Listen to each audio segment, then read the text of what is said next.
Hello and welcome to the weekly commodity market update. I'm Brownfield's Will Robinson, joined as always by the University of Missouri's Ben Brown. Good morning, Ben. Good morning, Will. How are you? I'm doing pretty well, and looks like you're doing pretty well on this election morning. Yeah, happy election day. It's midterms elections here, and I'm pretty lucky. My polling place is on my way to work, and so it's real convenient for me to stop in, vote on my way in, and I got that done before the lines got too long. So Yep. Just stop it, swing through McDonald's, get some morning coffee, and then stop into the poll, and then come into work. Nice, that's nice. right. Yeah, So, nothing too exciting. My mom is actually she's one of those volunteer poll workers, not here, but in my home, and she had to go in at like 5:30 this morning. So I'm happy I don't have to do that. no, I was sound asleep at that time. Yeah. But looking at some adjustments to the markets from last week to this week, what have we really been seeing? Sure can. So new crop corn for December down 16 to 675. November soybeans up 33 cents to 14.40. Looking at those soybean components, soybean oil continues its increase upward, up over 3 cents per pound, up to 76 cents and a third.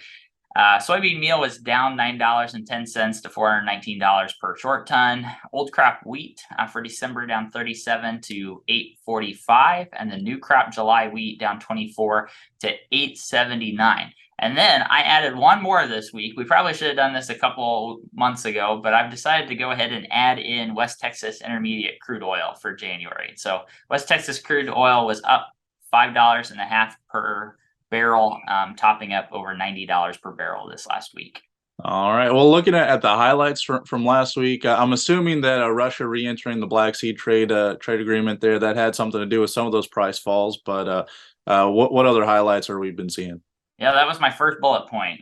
So you took that away, but Russia officially re-entered that trade agreement. However, 2 weeks before we renegotiate that again or extend it, whatever happens there. Ethanol production increased for the fifth straight week, up over 306 million gallons per week. The Federal Reserve increased their federal funds benchmark rate 75 basis points for the fourth straight time this year, bringing that benchmark rate up to 3.75 to 4%. U.S. ag export sales were mixed on the week, up for corn and wheat, but flat for grain, sorghum, and down for soybeans, soybean meal, and soybean oil. Soybean meal and soybean oil fell below all expectations there. Open interest futures and options positions for Chicago wheat continue but on a slow but constant increase. Chicago corn open interest positions were up 3%, while soybean open interest positions were down 7%. That's 22%, down 22% over the last 2 weeks. Money managers increased positions of corn and soybeans while selling off some Chicago wheat positions, partially due to that news out of Russia and Ukraine. Weekly grain exports inspections for the week were down for all the feed grains, down for corn, grain, sorghum, and wheat. However, export inspections of soybeans were very strong, relatively coming in the third highest volume over the last year. And then USDA ERS came out with their 2023 to 2033, so a 10-year outlook there on baseline assumptions this past Monday. They show a very strong production for U.S. corn heading into next year with a trend line yield of 181.5 bushels per acre. So a very strong trend line yield projected in those long-term outlooks there. So some positives and things to keep an eye on as producers and grain marketers. Really, before we dive in too far this week into the topics that we have set up, I want to circle back and just touch base on Russia, Ukraine, because, last week we, to a decent extent talked about the impact that Russia pulling out of that deal had. And then just a few hours later, it seemed like they were right back in there. So these next couple of weeks, looking forward as they maybe renegotiate that deal, what kind of adjustments or movement might we expect from the markets? Yeah, you're absolutely right. So last week we talked about some of the long-term consequences or long-term impacts of lack of exports out of the Black Sea region, largely due to Russia pulling out of that deal, potentially causing freight rates to go up. I stand behind everything that I said in terms of I think we still continue to see some deterioration in export markets just due to increased risk out of that region, even with Russia back into the deal. On a very basic level, I think we found that deal represents about 55 cents in the wheat market. When Russia pulled out, wheat prices were up 55 cents. When they re-entered, wheat prices fell back 52, 53 cents that same day. So certainly, it does play into the markets. And I think we're going to continue to see some deterioration. A lot of estimates expect that about 2/3 of Russia and Ukraine wheat will actually leave those export markets and get to the global markets. I still am maybe a little bit more optimistic and think roughly about 70 to 75% will get exported. But certainly some increased risk within that in that region. So yeah, well, definitely something we'll keep an eye on the next couple of weeks, especially. But yeah, it never it's the tree that keeps on giving, as far as market news and market moving events. So, looking locally though, we're getting near wrapping up harvest. Got over 90% corn and soybeans. So what kind of outlooks are we seeing there? Anything that's impacting the market? Yeah, just about done on the 2022 harvest. As I traveled around the state of Missouri this last week, there's very little left to be harvested. I did see some acres of beans here and there, but just about everything is harvested. Producers are putting away equipment and getting things wrapped up for the year, and it's pretty obvious where the drought was, depending on people's moods of if they we're in the western part of Missouri, western part of the Corn Belt, plagued by extreme drought, and that continued to hamper yields throughout the region. As I look ahead and think about what the end of harvest might mean for the markets, I don't anticipate any changes in our national average yields heading into this November WASDE report, and potentially towards the end of the year. Everything that has come out combine wise suggests right at about 172 bushel per acre on the corn side, and then just right at 50 bushels per acre on the soybean side. Well, just using that as a segue into this upcoming WASDE report, USDA's global supply and demand report. You're expecting not too many changes from a domestic supply standpoint, but what about demand looking globally? Yeah, and I should probably clarify. So I don't anticipate many yield changes. We could still see some revisions on the acreage side that bring down that production number as we head into January. I think as we get more Farm Service Agency data and crop insurance data coming in, I do anticipate maybe a little bit of reduction in acreage, harvested acreage across the country, which pulls down that yield. But then I think the bigger story is we've had sluggish demand across the board. So I anticipate as we think about this November WASDE report coming out this week, and potentially as we look ahead to the next couple of months, maybe a few revisions on pretty much all categories for corn and soybeans. Exports for corn have been down, over 100 million bushels below the seasonal pace needed. Soybeans right under 100 down year over year on that seasonal pace as well. So, both the export categories could potentially see a little bit of a revision. Plus, export demand, kind of tapered a little bit, even though we've seen increases here of late. I think we're still behind that seasonal pace on the export side as well, or on the ethanol side. So I expect to see some revisions on the demand side that probably bring up ending stocks at the end of the day. So really, as we see, some of those ending stocks maybe being built out, over the last several months, it seems like we've been in a constant state of tight ending stocks. So as those maybe grow, do you see some of the market volatility maybe being tamped down just a little bit, or we don't see these flash jumps up and down necessarily depending on demand? No, that's my short answer. I don't see it tamping down. Yeah, we probably do increase ending stocks a little bit, which is good.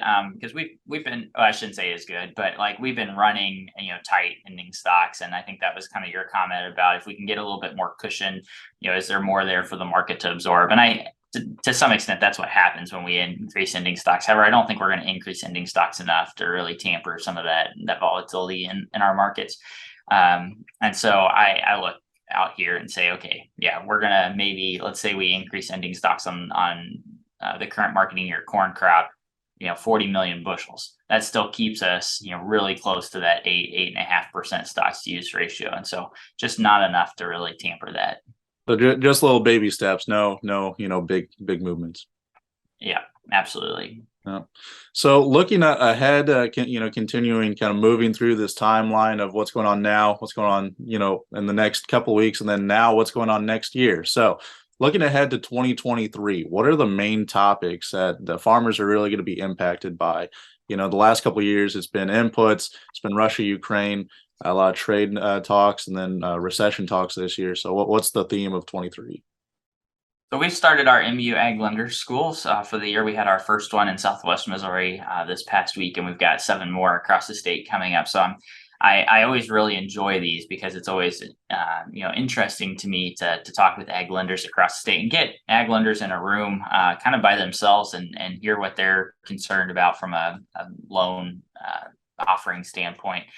Input costs are going to continue to remain a topic of great conversation.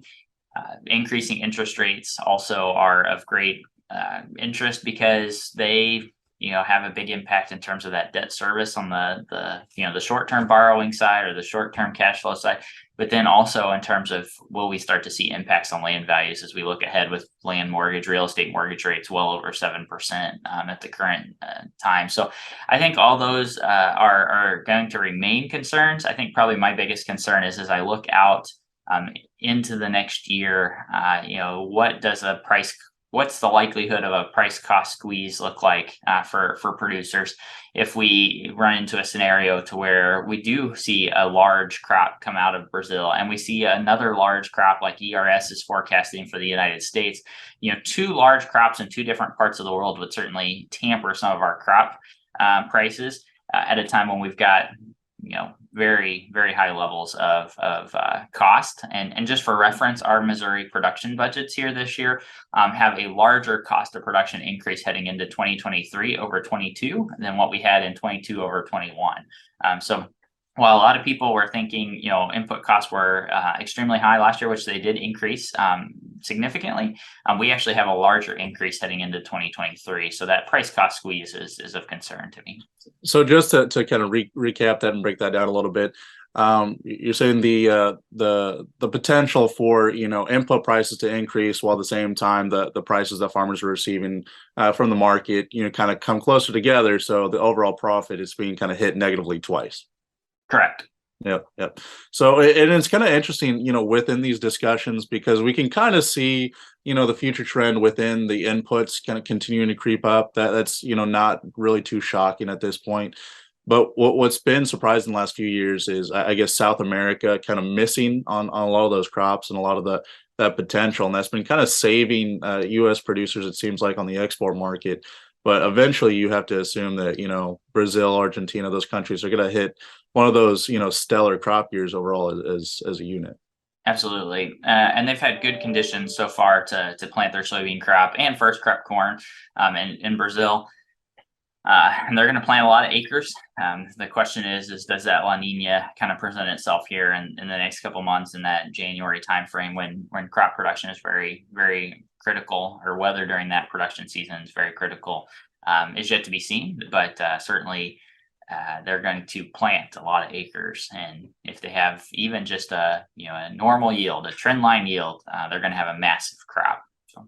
Are there any overall behavior expectations that we might see producers,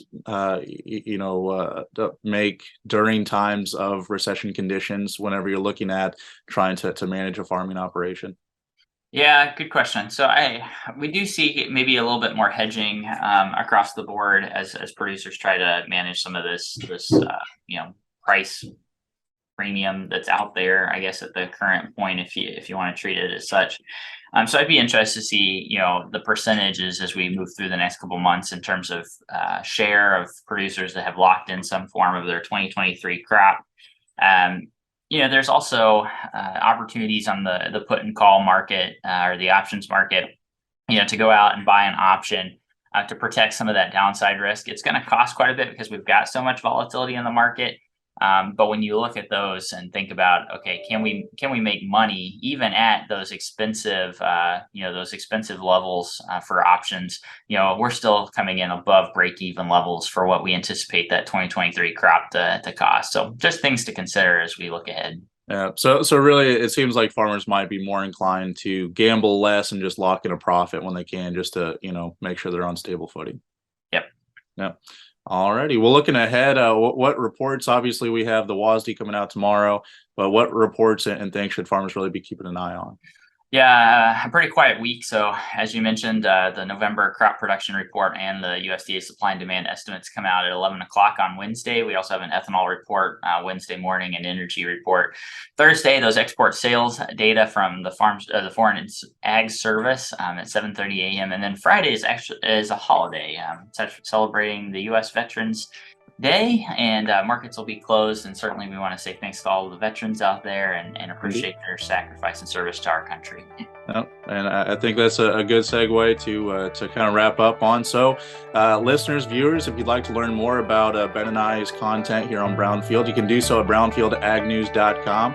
Also, check out the weekly livestock market update with Brownfield's Megan Grebner and the University of Missouri's Scott Brown. Thanks for joining us. I'm Will Robinson on Brownfield.